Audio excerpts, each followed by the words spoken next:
ለምን እንደዛ ሄዳችሁ እሱ ሌላ ታሪክ ነው። ሌላ በማንኛውም አንድ ሀሜት ላማውስን አፈረሰብኝ።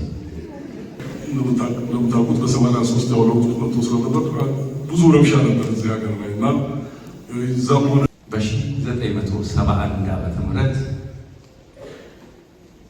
ወደ ሚያዝያ አካባቢ ነው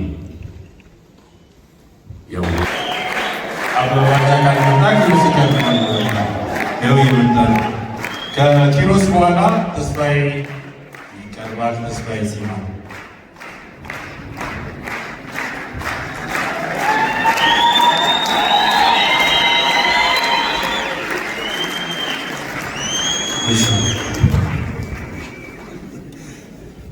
ደህና መሻችሁ።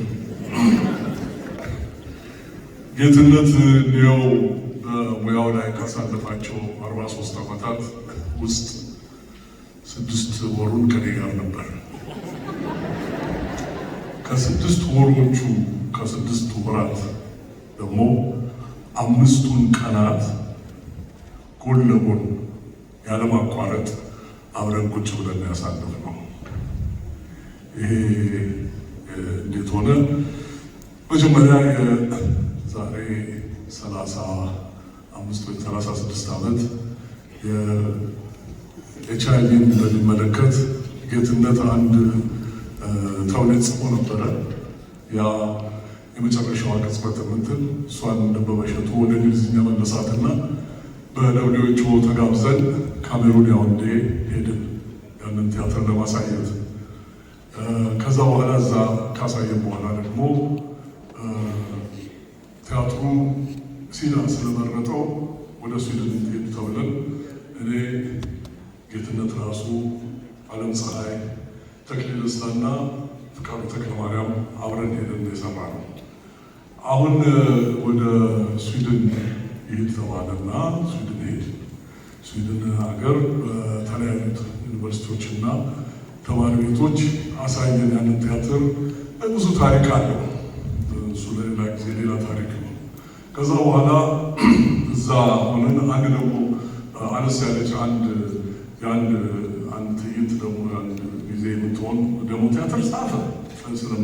ስለማያውቀው መጽሐፍ ጻፈ። እንቁራሯ ምትን እሷንም እዛው አሳየንና በኋላ አሜሪካን ሀገር ሄድን። እንዴት ሄድን? እሱ ደግሞ ሌላ ታሪክ ነው።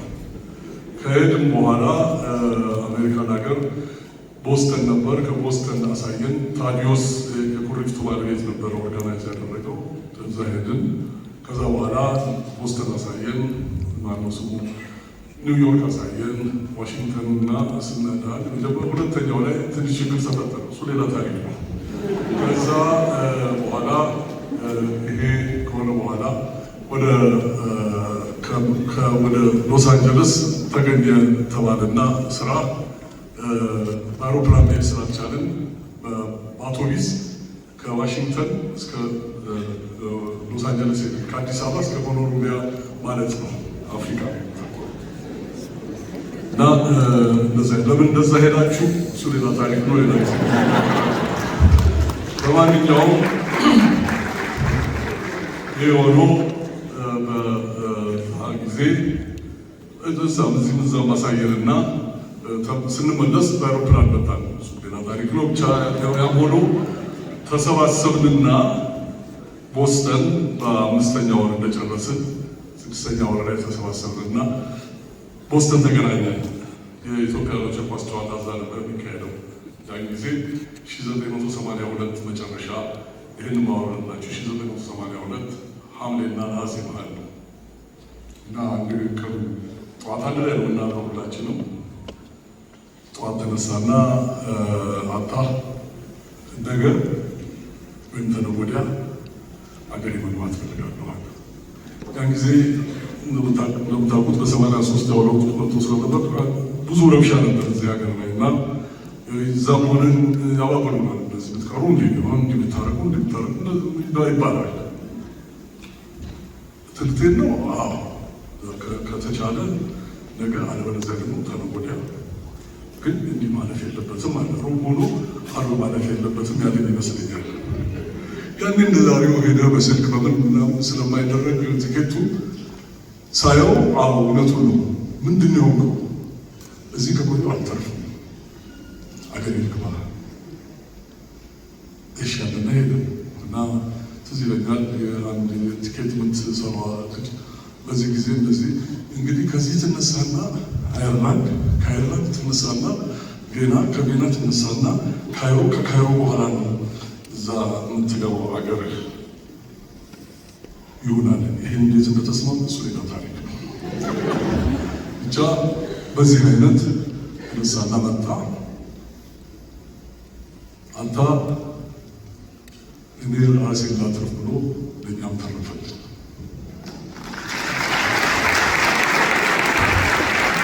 ያ ብቻ ሳይሆን እኛም እሱን ተከትለን መጣን፣ እኛም ተረፍን። 30 ዓመት ሙሉ ለምኜው የዛሬ 2 ወር እንቁላል አመትረው ቲያትር ከየት እንዳገኛት አላውቅም። እናገኝ አንድ ቀን እንዲህ ከተረፍን እኔም እሱም በፍቄት አለ ተፈሪ ወይም የወሮ ወላ ለማየሁ ሁላችን እንሆንና ሰርተን እናሳያችኋለን። አንተ እንኳን ተረፍክልኝ። ለሰጠኝ ግጥም፣ ለሰጠኝ ቲያትር፣ ለሰጠኝ ወዳጅነት፣ ለሰጠኝ ባልንጀርነት ሁሉ አመሰግናለሁ።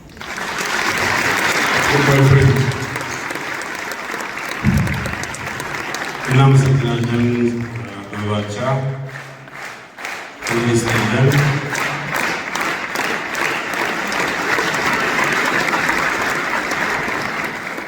አዛውንቶ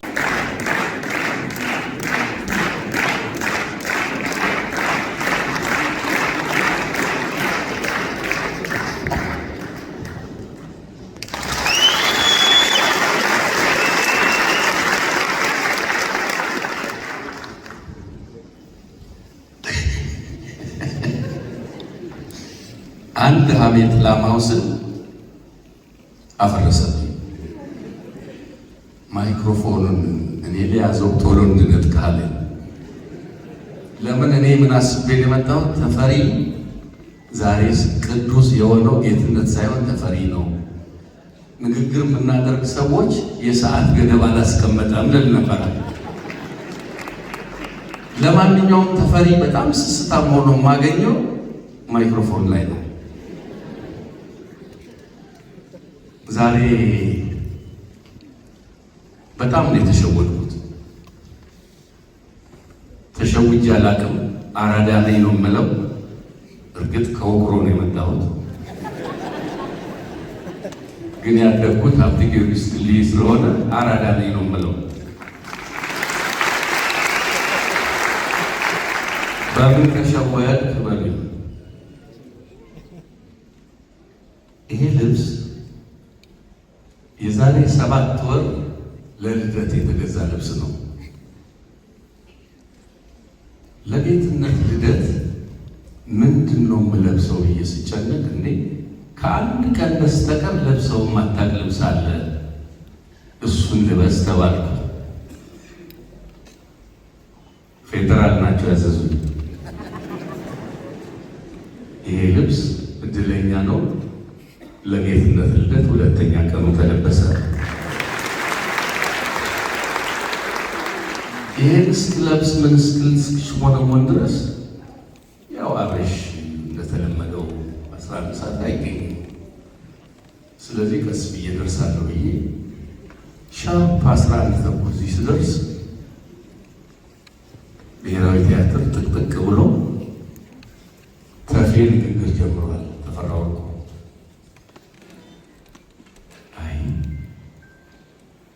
ለካ ቀኑ የጌትነት ልደት ነው።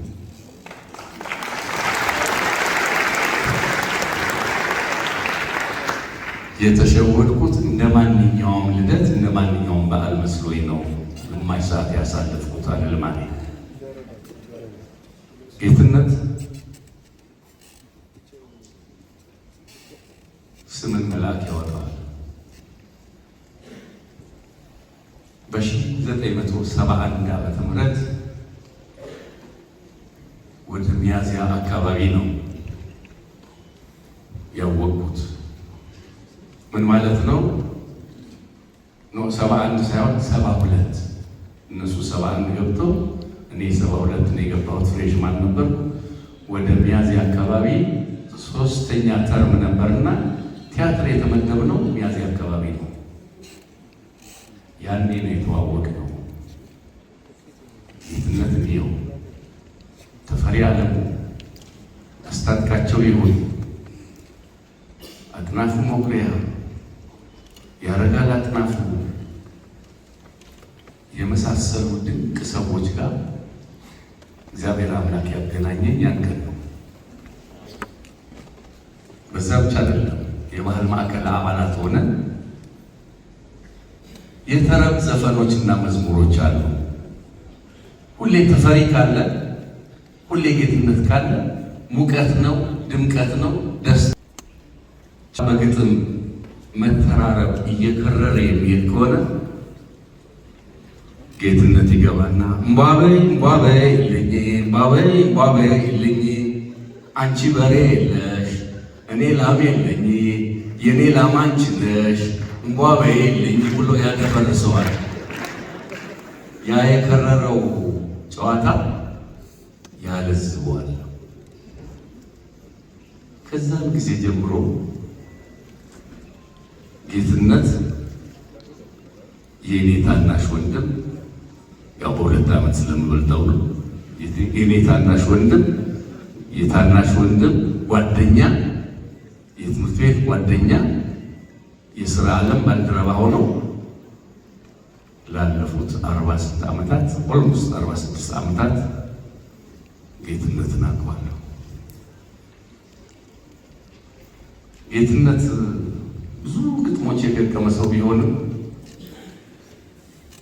አንድ ግጥም በቃሌ የማቀለት ግጥም እና ፈቅዶልኝ እባክህን እንድላት ፍቀድልኝ አለ። ኮፒራይት ልበላት ብዬው ደስ ባለህና ለቦታው ለንግግር አመቺ በሆነ ቦታ በለዋል። ጌትነት ባለበትም በሌለበትም እምላት አንድ ግጥም አለች። እውነት ቤት ስትሰራ ውሸትም ካገዘች፣ ምስማር ካቀበለች፣ ጭቃ ካራገጠች ቤቱም አልተሰራ እውነትም አልኖረች።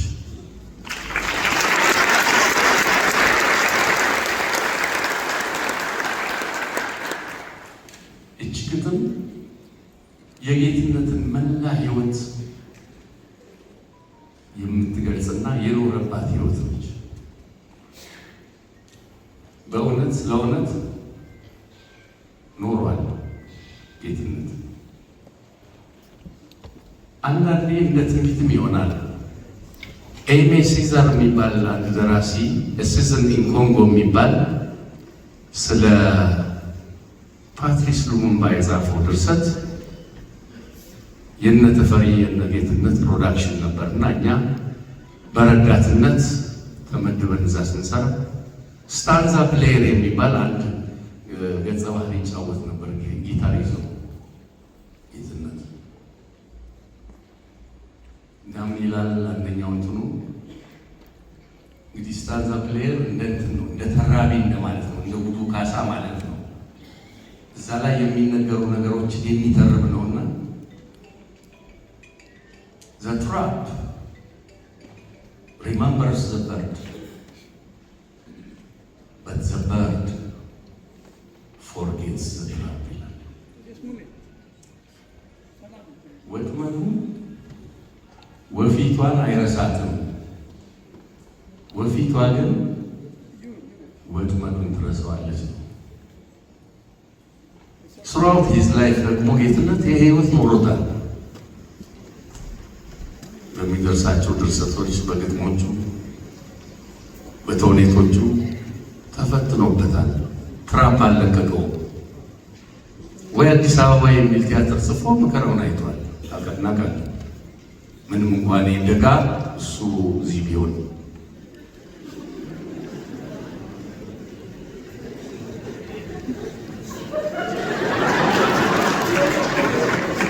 ኮቴህን አይተው ነው ዩርታይም ይዛብ ልትለኝ የመጣው እና ጌትነት በጀግንነት የምናውቃቸውን ሰዎች ሁሉ የበለጠ ያጀገነ ነው። አባ ኮስትርን፣ የቴዎድሮስ ራእይ፣ እቴጌ ጣይቱን እና በርካታ ድርሰቶች የጻፈ በርካታ ነገር ግጥሞች የገጠመ ነው። ልደት አዳራሽ የምታውቁ ሰዎች ታውቁታላችሁ። ስለ ልደት አዳራሽ የገጠመው ልደት አዳራሽ ፈረስ ያስጋልባል ጀት ያንደረድራል ብሎ የገጠመ ነው። ስለ ብቸኝነት የገጠመ ነው። ጌትነት ያልገጠመውና ያልጻፈው መጥቀሱ ነው የሚቀለው። ያም ሆኖ ብርቅ በነበረበት ጊዜ ድሬዳዋ አቶ እንዳለ የሚባሉ ሰው የብሔራዊ ሆቴል ባለቤት ናቸው። አርቲስቶች የሚያርፉበት ቤት ነው። አባ ኮስትር የጻፍከው አንተ ነህ አሉት። አዎ ደስ ስለተሰኙ እርግጠኛ አይደለሁም ብሩን የ3,000 የ5,000 ብር ቼክ ጽፈው ሰጥተውታል። በዛ ጊዜ ለአንድ አርቲስት ትልቅ ብር ነው። ጌትነት ቀድሞውኑ የተመረቀ እንደ ስሙ ጌታ የሆነ በኪነ ጥበብ የገነነ ነውና ተፈሪ ጨርሶት ነበር። ቅዱስ ብሎ ከተፈሪ በኋላ መናገር ይከብዳል። ጌትነት ስላወቁ በጣም ደስተኛ ነኝ። እዚህ ስለቆመ ተፈሪ ነገሮች ሁሉ ጠፉብኝ። ጌትነት አንተን ስላወቁ አንተና የአንተን ባቾች ስላወቁ እጅግ በጣም እድለኛ ነኝ። ያንተ ሙያ አጋር፣ ያንተ ሙያ ባልደረባ በመሆኔ በጣም እድለኛ ነኝ። እግዚአብሔር አምላክ እድሜህን ያርዝመው። በአበሽኛ እንደሚባለው ጣቶችን ቁርጥማት አይንካቸው።